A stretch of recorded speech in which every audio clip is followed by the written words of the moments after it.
नमस्कार दोस्तों। आज मैं अपने कहानियों के सफ़र में आप लोगों के लिए एक अच्छी सी और कहानी लेकर के आया हुआ हूँ। उम्मीद है आप लोगों को पसंद आएगी। एक जंगल में एक तालाब था। वहाँ पर एक विचित्र प्रकार का पक्षी रहता था जिसके दो सिर थे। वो दो सिरों वाला पक्षी एक दिन घूमते घूमते एक बहुत ही अच्छा सा सुंदर सा फल पा लिया। वह उस फल को खाना शुरू किया। क्योंकि दो सिर था तो एक सिर ही खा रहा था, तो जो सिर खा रहा था वो फल को खाते खाते उसका गुणगान भी कर रहा था कि ऐसा फल मैंने जीवन में कभी नहीं खाया। मैं पूरे जंगल में घूमा, बहुत से फलों को खाया, लेकिन इतना स्वादिष्ट फलों को नहीं खाया। बार बार वह उसकी प्रशंसा कर रहा था। तो जो दूसरा सिर था वो भी कहा कि भाई, मुझे भी थोड़ा चखाओ। तो पहले सिर ने मना कर दिया और कहा कि पेट में तो जा ही रहा है, तृप्ति तो हो ही जाएगी, तुम क्या करोगे खा करके। और उसने मना कर दिया। जो बचा खाने के बाद वह उसको उसने दूसरे मित्र को दे दिया। बेचारा दूसरा सिर बड़ा दुखी हुआ और मन ही मन इसका बदला लेने के लिए सोचने लगा। एक दिन अचानक से उस पक्षी को एक विष वाला फल मिल गया।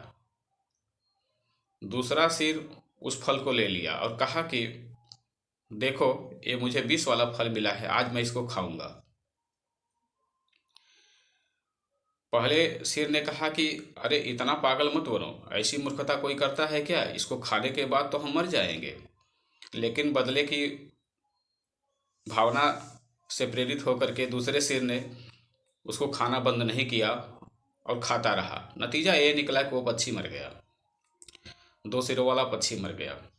दोस्तों, ऐसा ही होता है। अपनी मनमानी किसी के साथ रहिए, अपनी मनमानी करिए तो स्वयं दोनों को नुकसान होता है। अपने साथ कई लोगों को आप नुकसान पहुंचा सकते हैं। इसलिए कहा गया है कि संसार में कुछ काम ऐसे हैं जो कि अकेले नहीं करने चाहिए। अकेले स्वादिष्ट भोजन नहीं करना चाहिए। अच्छा बनाइए, अच्छा भोजन हो तो मिल बांट कर खाइए तो बेहतर होता है।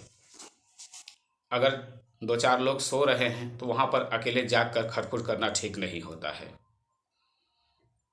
अगर कहीं जा रहे हैं दूर तो किसी को साथ में ले लेना चाहिए। अकेले चलना संकटग्रस्त हो सकता है।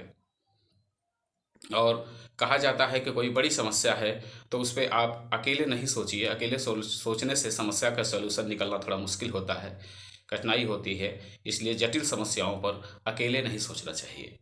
उम्मीद है कि यह एक प्रेरक कहानी आप लोगों को ज़रूर पसंद आई होगी। कमेंट में बताइए।